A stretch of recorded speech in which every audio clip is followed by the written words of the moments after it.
Hello, everyone. Welcome to another episode of Kicking It Classic with JCD. I am your host, John JCD Demicelli. As always, we are brought to you as part of the PWP Nation Network. Check out PWP Nation on Twitter at PWP Nation. Check out PWP Nation on Facebook, facebook.com/PWP Nation. And, of course, check out PWPNation.com itself for loads of great articles, editorials. Also, PWP Nation presents The Aletto Show with Jay Aletto. Check that out, dropping every week. You could follow me at JCD at NYC1219. You could follow the show, Kicking It Classic with JCD, at KITCWJCD. You could follow us on Facebook, facebook.com/Kicking It Classic with JCD, and you can email the show at kickingitclassicwithjcd@yahoo.com. This week, it's probably going to be another mini-sode again this week as we look at the Owen Hart tragedy, but through the one perspective that it has not really been touched upon. And yes, we all know the story. We all know what happened May 23rd, 1999. However, and we know about it, what did WWE do? What didn't they do? We got the Vice version of reality, and how that reality kind of got spun to fit a certain narrative by God. But there's one perspective we've never looked at and hasn't really been discussed too much since it happened, and that's through the perspective of Bret Hart and what Owen's death meant to Bret's career as to where Bret was in WCW at the time. Bret was, in the midst of a run, and a lot of that gets forgotten, and it's so easy to crap on Bret's WCW run as a whole, but maybe when you take a step back, you will see that maybe Owen's death had, besides the personal effect that it had on him, it had a professional effect on him as well, and that's what we're going to look at in this episode. So before we get started again, this is our second season. This is our 5th episode of the second season, our 11th episode overall, and thank you to everyone who has listened at some point or another. We appreciate it. The show is just at about 300 listens, and I just want to say thank you to each and every person who listened and every time they listened. So again, obviously first and foremost, the most important thing is the fact that Bret Hart lost his brother, and what many people may not know or may not remember is Bret Hart was on a plane during the Over the Edge event. He was flying out to wherever Nitro was. I couldn't for the life of me tell you where it was. And Eric Bischoff, unfortunately, had the task of having to meet Bret at the airport and tell Bret what had happened to Owen. Bischoff, for all accounts of that story, says he was very sensitive to Bret, told Bret take whatever time he wanted, which he did. WCW was very good to Bret at this time, especially considering that it pretty much upended their current big plans at the time. Now, what people forget about is Bret Hart was just about to begin a feud with new WCW champion Kevin Nash. Nash had won the title at Slamboree from Diamond Dallas Page and was pretty much in the early stages of a feud with Hart. Something was supposed to culminate on the Jay Leno show. Now, people remember WCW and Eric Bischoff especially. They had a great relationship with Jay Leno. They ran a million angles on their show, and Nash was supposed to be on the Leno show that night. And an angle was supposed to go down with Hart and Nash on the show that was going to build to a title match on Nitro. I don't even think they were waiting for the Great American Bash pay-per-view. I believe that the angle was going to lead maybe to the following week, Hart-Nash on Nitro for the title. And it is believed at this point that Bret Hart was going to capture the WCW title. Now, in all fairness, what Hart's run would have looked like probably would have looked at least one rematch with Nash at the Great American Bash, if not also I think they ran Bash at the Beach that year. That probably would have been their June, July pay-per-view run. And then who knows where he would have went from there. You had Hulk Hogan coming back. Sting was on the verge of coming. Sting was just about back in the fold. So you had 1,000,001 different directions you could have went with Hart at the time.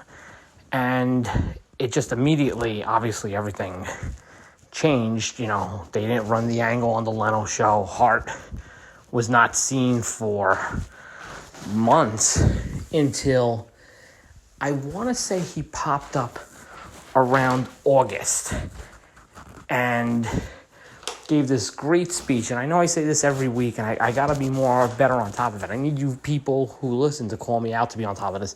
I'm going to post Hart's speech on Nitro on the website probably in like 2 days. And he gives this speech thanking the fans. And obviously Hart's coming back as a face. Hart's not. There's no way in hell, even WCW at the time, could in any way run Hart back as a heel. So, you know, obviously that doesn't happen, but, you know, it would take Hart. Hart would come back again permanently around September, with the tease being Hulk Hogan had promised him a title match. They were building off the angle from 93, which never plays out because Hogan and WCW creative, i.e. Vince Russo and Ed Ferrara, have a falling out around the booking of Halloween Havoc, where Hogan was under the assumption he would get the title back from Sting. That wasn't in the cards, and Hogan's gone for a while, and again, Hart Hogan is ripped from us because that's what the creative control is, brother.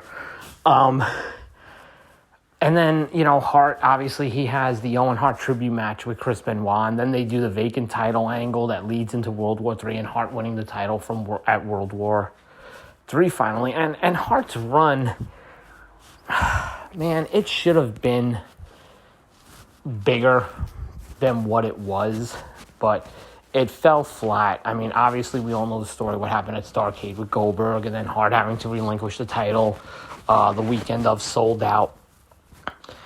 And then Hart's career basically being over at that point. But again, it just goes, it's one of those things where it just goes that if unfortunately, and listen, first and foremost, the biggest, you know, would have, could have, should have is Owen Hart living. Once you get past that, then you can start the domino effect of that. It really makes you wonder, had Owen Hart not had the accident he had, Bret probably gets his WCW run about 6 months earlier, and who knows what it would have done. Who knows what would have done. I'm going to assume you saved Bret Hart Goldberg for Starrcade, which was their biggest show of the year, so I still think, who knows, we might have ended up in the same spot with Bret. But I think at least he would have had 6 months of a run under his belt. The one, and I feel terrible using this phrase, but the one, I guess, positive, of course, of the Owen Hart situation was eventually, and it didn't at first, obviously, because there was a lot of anger and a lot of guilt and a lot of finger pointing, but to at least Bret's credit, Bret was able to get more of a level head about him and didn't just remain bitter, blind, and miserable, but Bret was able to reconnect with Vince McMahon. I actually need to rewind a little bit, and I say that we were robbed of the Hogan-Hart match, and yes, we were, because it never happened, but as I think back, as I'm recording the episode right now, I wonder if instead of Hogan-Sting at Fall Brawl with that disastrous Sting heel turn, I wonder if we get Hart-Hogan at Fall Brawl. Had Hart been champion, I guess the only problem with that is we all know who would have went over, brother. But it's the only thing I could think of. But again, you know, it's a side of the story, and it's a minor side. I mean, obviously, Bret's WCW career takes a total backseat to what happened to Owen and what his family goes through and all that. But it also makes you think, again, it's not just about a crazy stunt gone wrong. It's about maybe instead of worrying about everything else and worrying about a gimmick and your barbecue sauce and, whose ass looks good because you're a horny old man, maybe as stated in the documentary, if a certain somebody, let me rephrase that, a certain fucking somebody or some fucking buddy would have went and said, hey, listen, Owen doesn't look good. Maybe we're not in this boat today, but that's a whole other story for another day. Obviously, first and foremost, the most important thing is Owen. But again, it makes you wonder what the rest of Bret's career would have looked like. And I think we laid out in this short, abbreviated time what it would have been. And it probably would have made Bret's WCW career a lot more positive versus the shitstorm that it's always looked at. But again, you can't change what you can't change. You can only control what you control. So again, for Kicking It Classic with JCD, again, I am your host, John JC DiMaselli. I thank you again for listening. Check us out later this week. When we look at WCW New Blood Rising, there is a lot wrong with that show, and we will get into it. It's another case of WCW just being a total shit show and unable to get out of its own way. But again, I am so thankful to everyone that listens, and until next week, thanks for listening.